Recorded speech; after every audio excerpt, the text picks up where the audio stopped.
Bonjour Fanta. Bonjour Yandé. Bonjour à vous qui nous suivez sur www.adionews.info et bienvenue dans votre 6e numéro de After News. After News, c'est l'essentiel de l'information de la semaine avec des reportages, des enquêtes, des portraits. Voici les titres. Le rétrécissement vaginal, cette pratique consistant à resserrer l'organe génital de la femme, est au cœur d'un véritable problème de santé publique. Un sujet tabou dont on entend rarement parler. Pourtant, le phénomène prend de l'ampleur chez les Sénégalaises. La transhumance, ou quand un homme ou une femme politique change fréquemment de parti en fonction des opportunités électorales ou de postes ministériels. Le président de la République, Macky Sall, considère le terme comme péjoratif, mais trouve que c'est bien. Or, c'est une réalité politique au Sénégal, peu appréciée des Sénégalais. Manque de conviction ou évolution d'un cheminement politique. Décryptage à suivre. On vous parlera aussi de la Jeune Chambre Internationale, une association qui fait l'objet de beaucoup de fantasmes, tantôt décrite comme une secte, tantôt comme l'antichambre de la franc-maçonnerie. La Jeune Chambre Internationale, comme on l'appelle, se veut pourtant une association patriotique. Nous tenterons de percer le mystère de l'une de ces organisations locales au Sénégal, la GCI Dakar numéro 1. Et puis si loin géographiquement et pourtant si proche physiquement, au point qu'on les confond souvent avec les Sénégalais. Les Comoriens ont une culture haute en couleur et ils ont voulu la faire partager. Rencontre avec la communauté comorienne du Sénégal. Voilà pour le sommaire.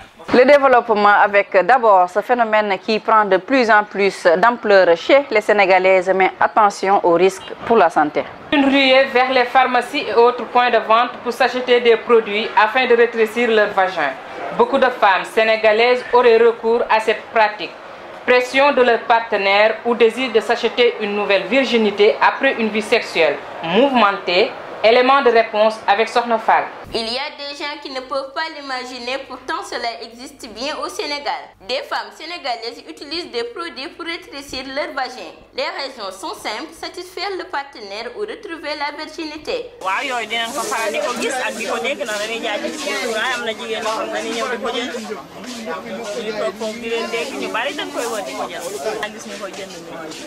Concernant la première pratique, les femmes s'y adonnent pour les désirs de l'homme. C'est connu, les hommes préfèrent quand c'est plus serré car le frottement les excite bien. Dunduma ko mais gis naa ko dund mu wax ma ni moom des fois juste pour satisfaire jëkkëram day jënd ay produits yoo xamante ni xaw ma pharmaceutique la pas xaw ma produit lan la mais da koy utiliser da koy insérer ci vagin am nee na buy sëy jëkkëram day kontaan parce que loolu neex na ci jëkkëram moo tax souvent moom da koy utiliser. De l'admettre, mais c'est une réalité au Sénégal. Les femmes refusent d'être indexées même si elles ont déjà eu recours à ces pratiques. Néanmoins, elles connaissent toujours quelqu'un qui l'a fait.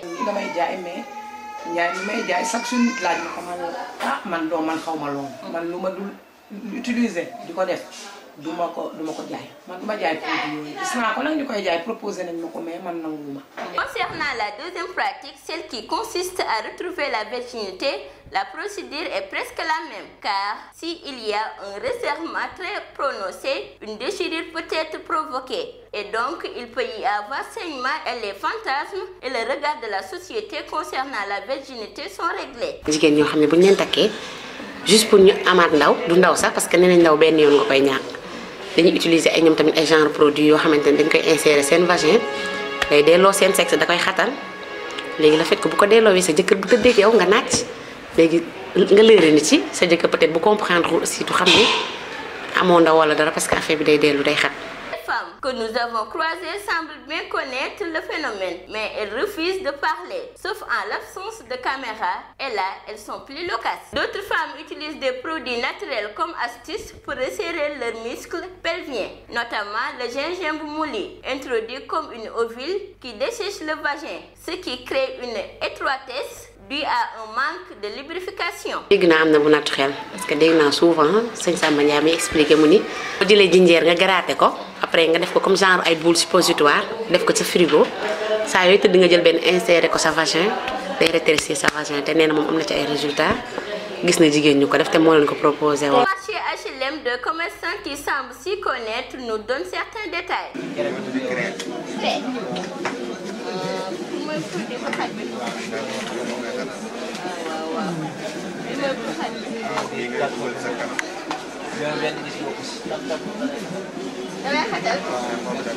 Opération pour épique menée par la police et la douane qui consistait à saisir tous les médicaments hors circuit montre bien combien de fois le marché noir peut régénérer des produits pour tous les usages, y compris le rétrécissement des parois vaginales. Car dans le lot de 3,9 tonnes de médicaments incinérés, on pouvait apercevoir une quantité industrielle de produits ayant trait à la sexualité, presque la moitié. Donc c'est de concert avec Interpol que nous avions jugé nécessaire au sein des pays membres de la CEDEAO de mener ce genre d'opération.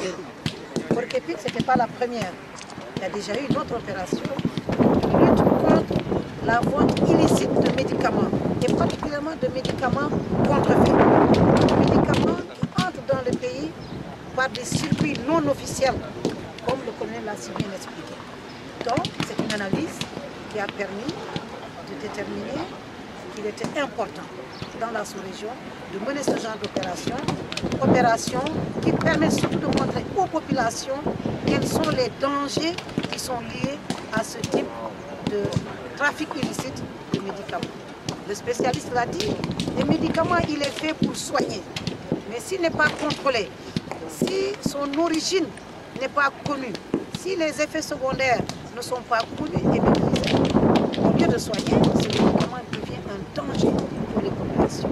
Une pratique qui peut avoir de graves conséquences. Un des dangers est la destruction de la flore vaginale qui protège les femmes contre les infections, car ces produits détruisent ces micro-organismes qui constituent la principale arme naturelle de défense du corps contre les infections urogénitales, vrai fléau auquel les gouvernements doivent s'attaquer efficacement.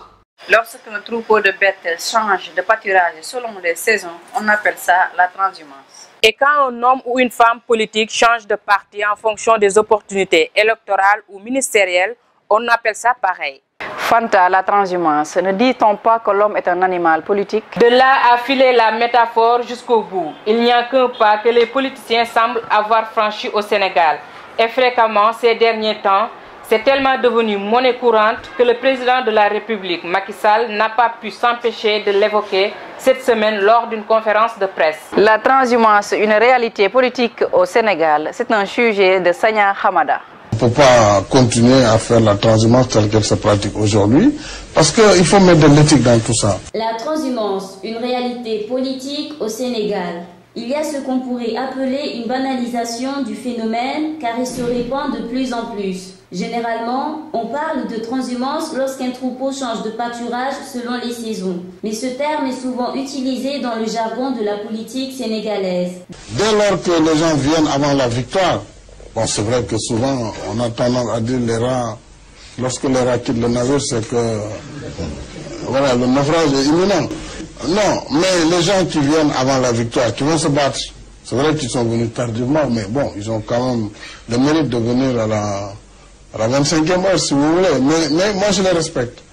Ce qui est par contre déplorable, c'est que les gens attendent que certains se battent et gagnent pour venir en plus les bousculer. Ça, c'est pas acceptable. Bien avant les années du gouvernement du président Abdoulaye Wade, la transhumance existait déjà au Sénégal. Mais au fil du temps, elle s'accroît et prend une ampleur qui sidère les observateurs et les citoyens. Souvenez-vous, quand Wade était président de la République, il a créé la CAP 21 et beaucoup de responsables de partis sont venus là-bas. Ils ont cheminé avec lui pendant 12 ans et il a beaucoup tiré profit de ça. Plusieurs personnes, hommes comme femmes, sont maintenant considérées comme des transhumants, dans la mesure où elles quittent fréquemment leur parti politique pour un autre et le plus souvent après un échec aux élections présidentielles. Transhumance politique, donc c'est un fait réel qui existe.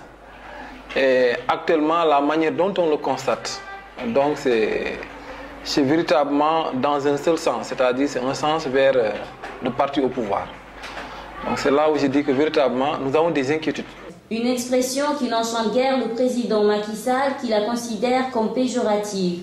C'est un terme péjoratif qui ne devrait jamais être utilisé en politique. Parce que la transhumance est réservée au bétail qui quitte des prairies moins fournies vers des prairies plus fournies. Parce que selon les saisons, le bétail a besoin de se mouvoir pour aller vers des prairies plus riches. Ce terme n'est pas acceptable, puisque nous sommes tous des Sénégalais, nous avons tous la liberté d'aller et de venir. C'est la Constitution qui le garantit. Pourquoi voulez-vous enfermer des acteurs politiques, hommes ou femmes, dans un cadre qui, lorsqu'il n'est plus un cadre d'épanouissement, ils doivent rester là-bas? Pourquoi et au nom de quel principe? Il avance ainsi qu'un homme politique ne doit pas être rancunier ni revanchard et qu'il n'y a aucun problème à recevoir des gens du PDS ou d'un autre parti dans l'APR. Nombre de Sénégalais trouvent cette pratique inadmissible et estiment qu'elle représente un manque de dignité autant pour le pays que pour la personne qui transhume. Parce que nous sommes des élèves, parce que nous avons un bon exemple de ce que nous avons fait dans le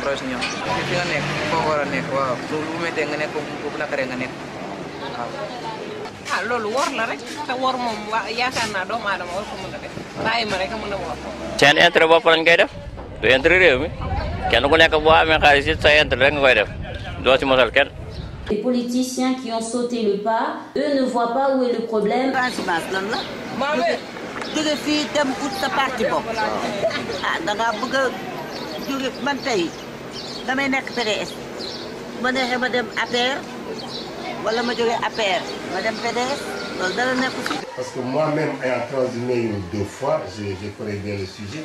Bon, d'abord je suis d'accord sur le mot transhumance parce que pour moi ce sont des animaux qui transhument pour aller brûler pour avoir. Mais en matière politique, je crois que c'est trop de dire, de parler de transhumance. En fait, il n'est pas un politicien qui veut. Il faut être un politicien, un vrai, il faut être leader d'abord. Là où tu habites, il faut avoir une base.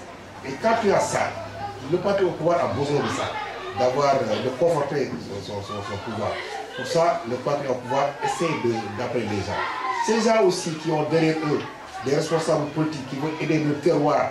Parce que quand ils rentrent dans cette affaire qu'on appelle la politique, alors que les spécialistes sont partagés. Certains pensant que de la transhumance animale à la transhumance politique, la logique reste la même, celle du ventre. C'est très vrai parce que quand on parle de transhumance des animaux, c'est parce que les animaux quittent un endroit vers un autre endroit.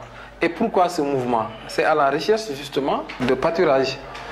Alors, l'être humain qui se comporte comme ça, c'est la même chose parce qu'il estime que là où il est, donc il ne peut pas se valoriser, il ne peut pas avoir ce qu'il veut. Donc il faut qu'il se déplace. Et le sens qui est choisi, c'est justement le parti au pouvoir. Pouvons-nous penser que ce phénomène est une évolution nécessaire de la politique ou devons-nous espérer qu'il disparaisse? Les idéologies, c'est dépassé. On ne peut pas manger les idéologies. Donc nous, ce que nous voulons, c'est que le peuple soit uni. On prend les meilleurs pour qu'ils essaient de développer ce pays. Yandé, 100 ans cette année, avec plus de 6000 communautés réparties dans plus de 115 pays, la Jeune Chambre internationale peut se targuer d'être la plus grande organisation de jeunes au monde. Plus grande et tout aussi mystérieuse, la Jeune Chambre internationale, comme on l'appelle, intrigue beaucoup. D'où vient-elle? Est-elle une secte? Est-ce l'antichambre de la franc-maçonnerie, comme certains le disent? La Jeune Chambre internationale de Dakar, qui fête ses 40 ans d'existence, nous a ouvert ses portes exceptionnellement. Et Tout-Neuf Mendy en a profité pour essayer de percer le mystère. La Jeune Chambre internationale, une organisation qui fait l'objet de fantasmes en tout genre, antichambre de la franc-maçonnerie, lobby politique ou encore simple Java entre copains, la JCI n'en finit pas de faire parler dans le monde comme au Sénégal. S'il y a une jeune chambre, peut-être qu'il y a une grande chambre, voilà autant de suppositions que l'on fait. Mais non. Pourtant, le principe est clair, amener les jeunes à s'investir davantage dans leur communauté afin de contribuer à son développement. Le jeune qui intègre la Jeune Chambre aura l'opportunité de donner libre cours à son potentiel, à sa créativité. Parce qu'on vous demande de penser des projets. Vous les pensez vous-même. Pensez ces projets en collaboration avec les populations, mais vous pensez des solutions innovantes. Vous pensez à des concepts nouveaux. Vous innovez, vous cherchez à aller plus loin. Donc vous devenez un citoyen différent. Vous devenez un citoyen modèle, responsable, et vous devenez un citoyen avec un leadership avéré. Une noble cause qui semble pâtir d'une réputation douteuse, une image que la Jeune Chambre veut dépoussiérer pour entrer dans une nouvelle ère. Et pour cela, l'organisation entend inscrire son action dans la modernité et dans le concret, notamment en termes de projets. La Jeune Chambre a installé des forages. La Jeune Chambre à former des jeunes, parce que la Jeune Chambre initie des programmes de formation. Ceux qui nous rejoignent, qui veulent être membres, ils sont formés. Il y a des formations en management, en leadership, en développement personnel, en gestion d'entreprise. Donc c'est un apport énorme pour la jeunesse d'un pays. La Jeune Chambre s'est investie dans la lutte contre le cancer du sein et du col de l'utérus au niveau de Dakar numéro 1. D'autres travaillent dans le cadre du programme Manmaï Sénégal pour lutter contre l'insalubrité. Depuis des années, la Jeune Chambre lutte contre le paludisme dans le cadre du programme GCI Nothing But Nets en offrant des moustiquaires imprégnés aux populations. Comme toute organisation, la Jeune Chambre a eu des hauts et des bas et aujourd'hui elle est en train de revenir. Il faut dire que l'association n'est pas d'hier. Selon ses statuts, elle a été créée en 1915 aux États-Unis. Initialement, elle s'appelait Association des jeunes hommes pour le progrès. Donc c'est des jeunes hommes qui se mettaient ensemble et qui travaillaient pour le progrès de leur communauté. C'était aux États-Unis. Alors quand l'organisation a voulu avoir plus de poids, elle s'est mise en relation avec la Chambre de commerce. Elle est devenue Jeune Chambre de commerce. Est-ce que vous comprenez?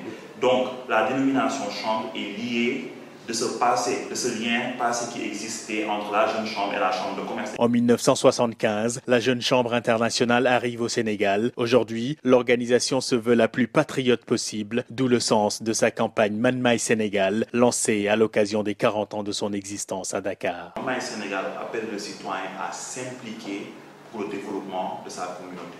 Parce que chaque citoyen a sa partition à jouer. Le développement n'est pas seulement l'affaire des gouvernants, c'est aussi l'affaire de tout un chacun. Donc chaque citoyen aujourd'hui doit se retrouver à travers ce concept Manmaï Sénégal. Le Sénégal est notre pays et il aura le visage que nous lui aurons dessiné. Donc nous appelons chaque citoyen à s'investir pour le développement de sa communauté. Comment?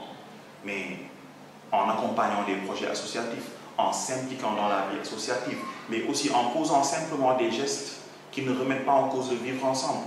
Ne pas salir la porte de sa maison, ne pas uriner dans la rue, je suis désolé de le dire, respecter les feux rouges, ne pas, quand on a une voiture et qu'il y a un embouteillage, passer au niveau des trottoirs, toutes ces choses-là compromettent le vivre ensemble.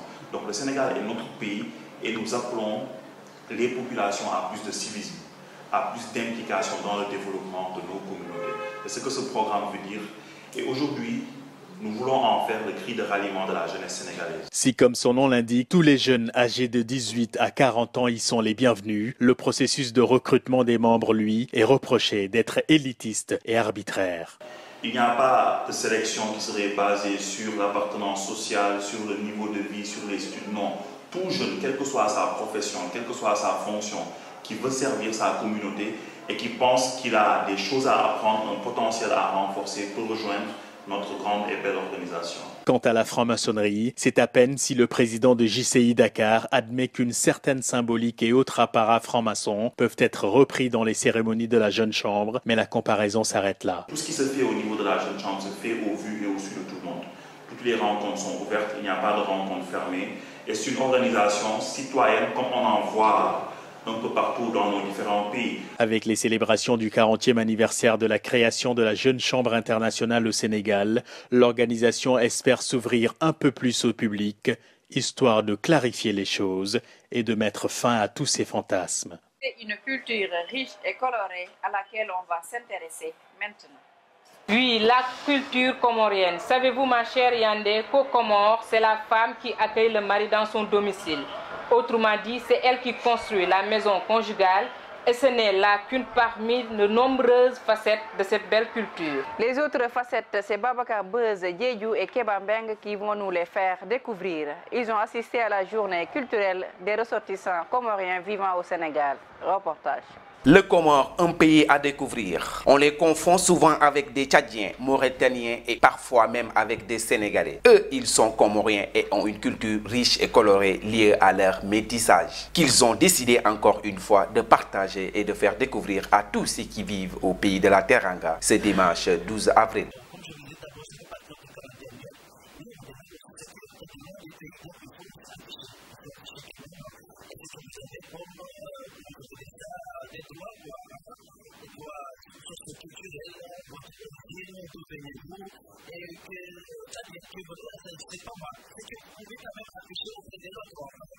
Situé au sud-ouest de l'Afrique, à l'est du Mozambique et au nord-ouest de Madagascar, géographiquement, l'archipel des Comores forme un ensemble de 4 îles, dont la Grande Comore, Anjouan, Moïli et Mayotte, cette dernière étant toujours une colonie française.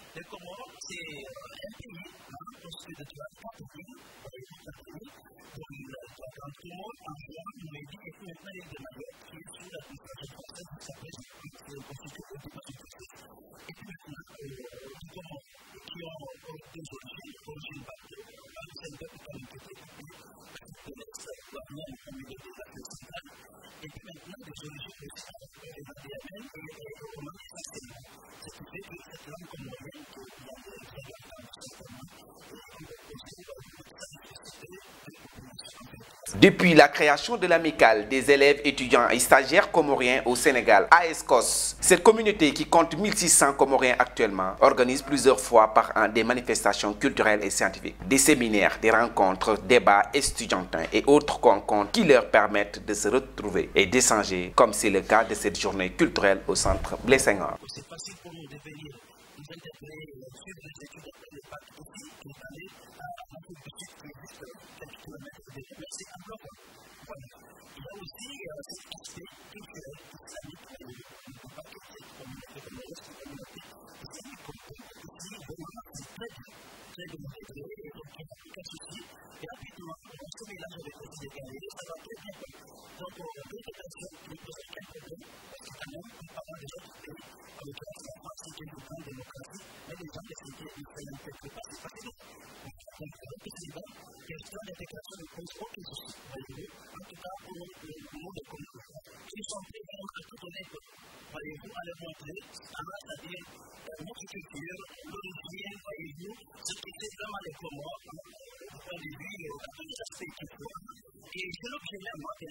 Des expositions photographiques, des plats comoriens, des habits traditionnels ont été présentés pendant la journée avec une organisation parfaite et disciplinée.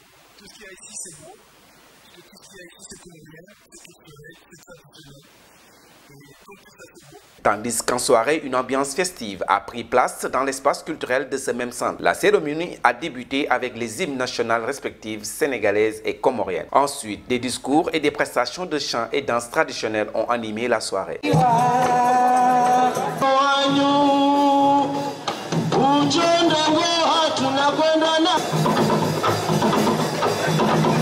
De nombreuses explications ont été fournies par rapport au mode vestimentaire comorien, notamment sur ce qui caractérise les couleurs des boubous masculins que l'on porte sur les grandes places publiques. Ici, chaque tenue a une signification.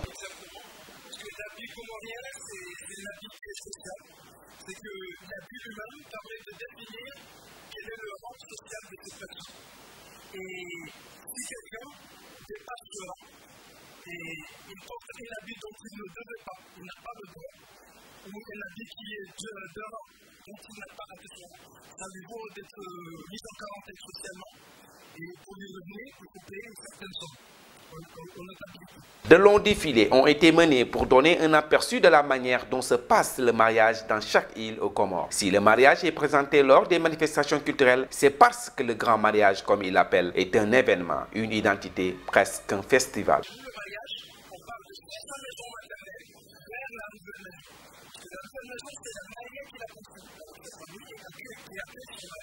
Et il a été précisé qu'aux Comores, c'est la femme qui accueille le mari dans son domicile.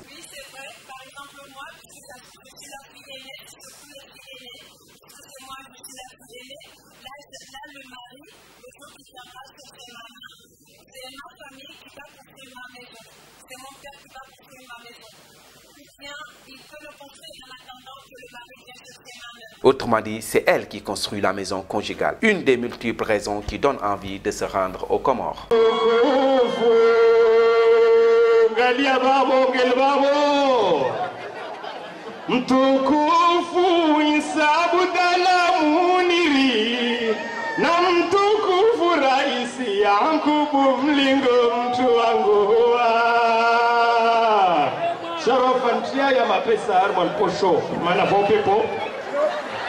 C'est tout pour ce 6e numéro de After News. Merci de nous avoir suivis. Merci à toi, Fanta. Merci à toi, Yandé. Merci également à toute l'équipe d'Age News. Rendez-vous mercredi prochain pour un nouveau numéro d'After News.